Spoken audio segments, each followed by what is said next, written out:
In our last few sessions, we were implementing Bootstrap in R. Now, to implement Bootstrap in R, we were writing down the functions in R and then resampling and calculating the Bootstrap based statistic. Now, all this can be done in using one function called the boot function. The boot function is in the package boot. In this session, we would be learning about how to use the boot function to do a variety of resampling bootstraps in R.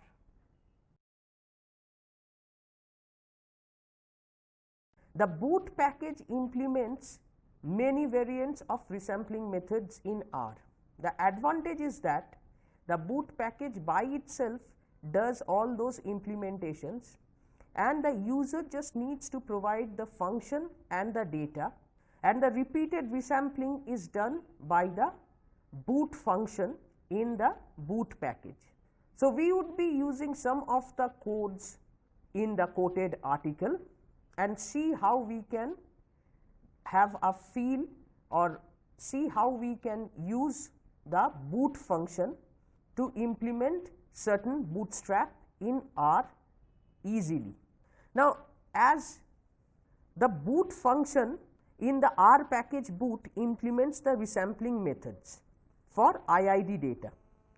Now, for an IID data, the boot function in the boot package implements the resampling. The boot function performs resampling methods for the IID data. In such a case, the basic bootstrap works by fitting a distribution function f at to the unknown population distribution f, and then what is done is R samples of the same size as that of the original sample are generated from f at. Now, this is an example of the non-parametric bootstrap. For the parametric bootstrap, we assume that the distribution function f has a parameter psi, and so instead of sampling from f hat, the sample here is taken from f of psi hat, where psi hat is a consistent estimator of psi. Now, the function, the boot function then takes the original data and returns a sample from f hat. For the non-parametric case, this estimate of f is the empirical distribution function, and in this case a sample of f hat is found simply by sampling with replacement from the original data. Now, suppose we are interested in theta equal to Tf, which is an estimator based on f, and then the plug-in estimate of this function is T of f hat, which corresponds to a bootstrap sample distribution function f hat star. So, now we can get T star, which is T of f hat star, and this is the estimate of T. So, the bias, the estimated bias now becomes B hat, which is T star bar, which is mean of all the bootstrap samples minus T hat, and the variance of the estimator is V star, which is 1 by r minus 1 summation r runs from 1 to r T star minus T bar star square. So, that is the variance of all the bootstrap estimates obtained. Now, the function boot is designed for a general function T for bootstrap. So, the user should provide the T function.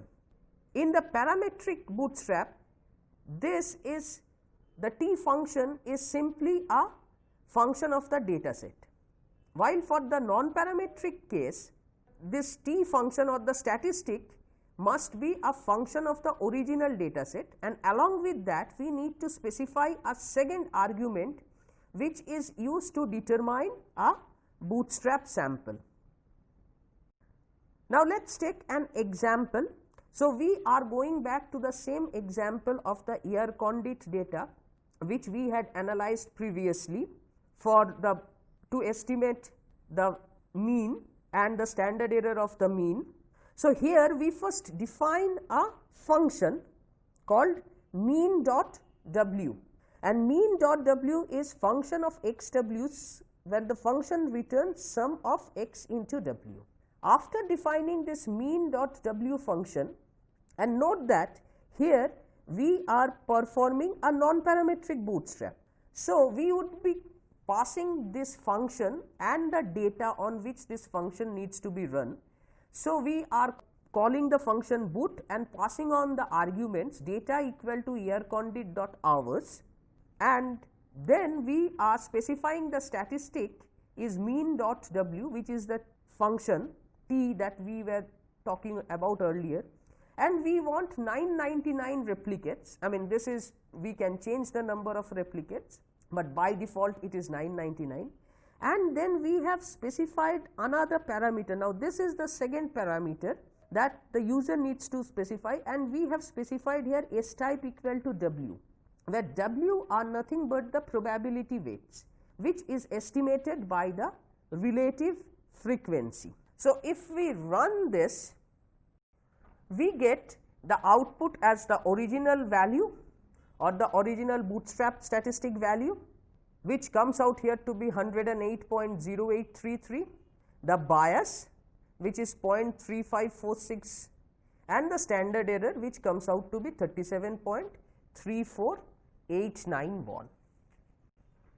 In a later slide, we would see how to implement or how to construct confidence interval using the functions of the boot package.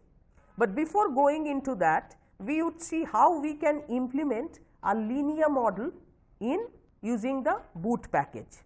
So, for the linear model, if we want to bootstrap, the data is generally a matrix or a data frame. Now, we can use two methods. One method is to resample rows, or the other method can be to resample the residuals, and whichever method we take, we can then reconstruct a response vector. Now, we are showing here both the methods, and this is the code taken in verbatim from the article resampling methods in R. So, it starts with the data cats m. So, we can have question mark cats m to see what exactly is the data like, but it is basically heights and weights of cats. So, after defining cats.fit, we define a case.func which would do the repeated sampling, and that is function of d and I, where it would take cats.fit di. Similarly, we can have a model function that is for resampling the residuals, which is model.func function of di, and here it would take d $height is equal to d $fit plus d residual I. That means, it is now resampling the residuals and then adding it to the fitted values, and the output is cats.fit d. So, now we have two functions, one is the case.func and one is the model.func, and then we use the boot command here. So, boot cats1, that is our data, case.func, and we are telling to repeat R, the bootstrap procedure, 999 times. Similarly, cats.mod is another function. So, here we are telling to bootstrap with the data to be cats1, the function is model.func and 999 repetitions, which is the default. Now, we can get the output. So, for example, to get the output of cats.case, we can just type in cats.case, and the moment we type cats.case, it gives the bootstrap statistic. So, here it returns 4 values, T1 star, T2 star, T3 star and T4 star, or a vector of length 4. The first two components are the coefficient estimates, while the second two components are the estimated variances of the estimate from the usual linear model. And now we see that the bootstrap standard error are a bit higher than the usual standard errors.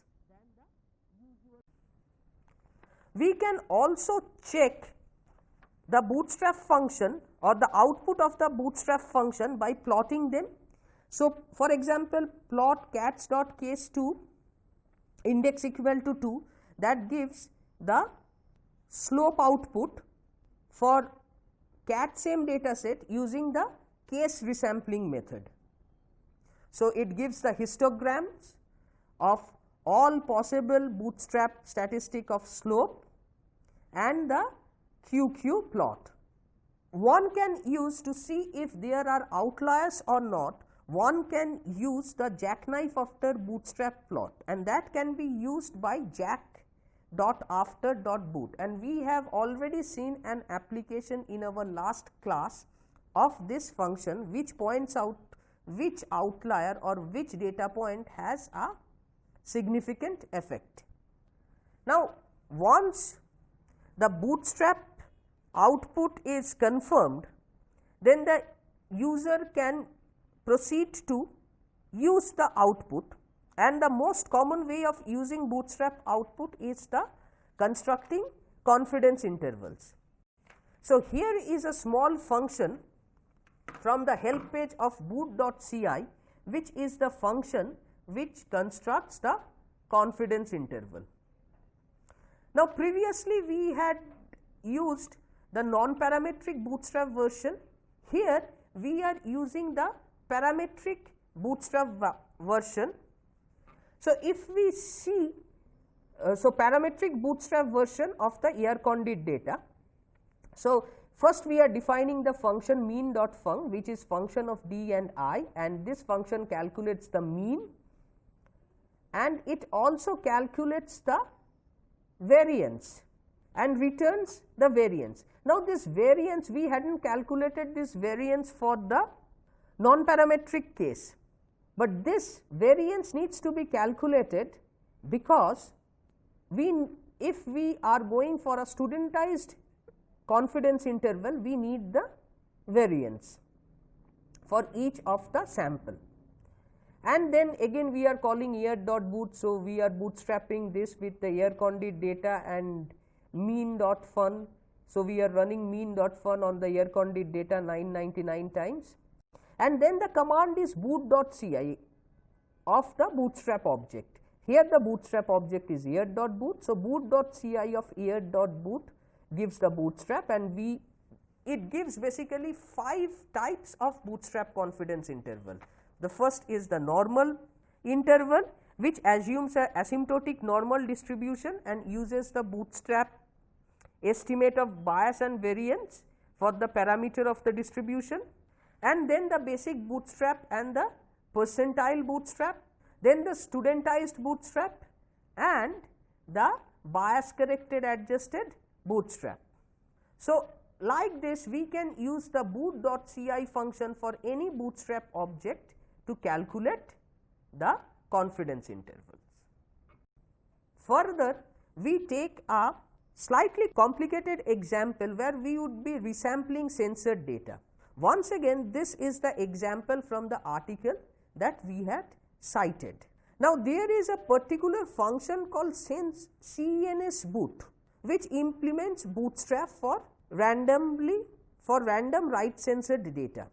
Now, for a right censored data, typically the observations are YI, DI, where YI is minimum of XI, CI and DI is an indicator function indicating whether XI is less than equal to CI or not.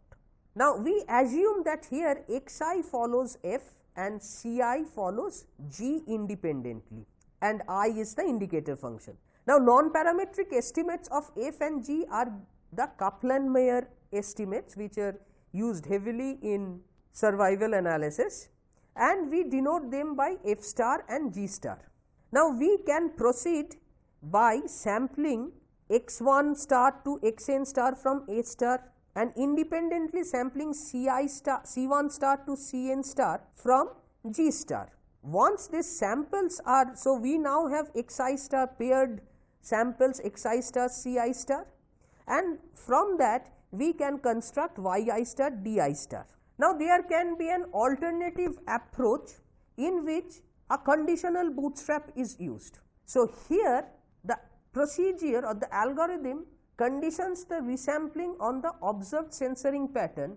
So, the sample x1 star to xn star is taken from f hat as before, but if the ith observation is censored, then we set Ci star equal to Yi, and if it is not censored, then a sample observation is obtained from the estimated conditional distribution of Ci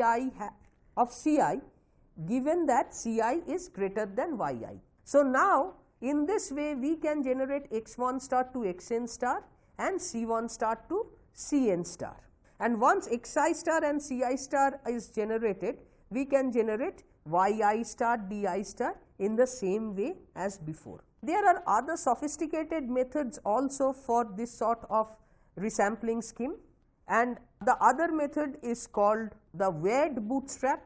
This works by simulating from the Nelson-Allen estimate of the cumulative hazard functions. Now, the sense boot function implements all of the three methods, and in the example we would be seeing the conditional bootstrap approach. So, to get the conditional bootstrap approach, we need the data melanoma, which is in library survival. We also need survival because we need to fit Cox proportional hazard models, because the distribution, the survival distribution depends on covariates, and that is fitted through the Cox proportional hazard model. So, we first call the library survival and then data melanoma, and then define, or rather usually fit the simple Cox proportional model and store it in an object called mail.cox. So, this is very similar to fitting a Cox proportional hazard model. We are not going into the details of it, and then we use the surfit function to fit the survival curves using the Kaplan-Meier estimates. Now, after that we define the statistic needed to be passed on in the boot function. So, we define the function mail.fun, which is function D Cox proportional model, and then we call the function sensed boot, provide that the data is mail, the statistic we are interested in is mail.fun or is computed using the function mail.fun. We want 999 repetitions or bootstrap samples. The method, simulation method would be the conditional method, and f.serve is the survival curve mail.serve, and g.serve is the survival curve mail.sense. The Cox model is mail.cox, and now if we call mail.boot, it returns the original statistic, the bias and the standard error. We can then call boot.ci, and then we can specify the type to be basic and percentile, and since it is an exponential transformation, we also provide the transformation through the parameter h, which is exp, and that gives us the intervals. So, we get the 95% basic and the 95% percentile intervals. Now, we see that the usual interval here from summary mail.cox is narrower than bootstrap intervals. Apart from the boot and sense boot function, there is also a function called TS boot, which implements time series bootstrapping in context to time series. An example of TS boot is also given in the article. The interested reader can read it from the article. So, the bootstrap package also has functions which implement saddle point approximations to the bootstrap. In this session, we have learned about the boot package. In our previous sessions, we have extensively used R to implement bootstrap. We had written our own functions for bootstrap, and we have also implemented the R package boot for bootstrap. We have seen a variety of problems that can be addressed through bootstrap, starting from building the confidence intervals of mean and median to going into more complex examples of linear models and one-way ANOVA and right censored observations. In the next couple of sessions, we would be shifting a bit away from bootstrap and we would be learning about the basic ideas of two general principles of resampling. One is called the permutation test and the other is called the cross validation technique. So, in the next session we would be talking about the permutation test.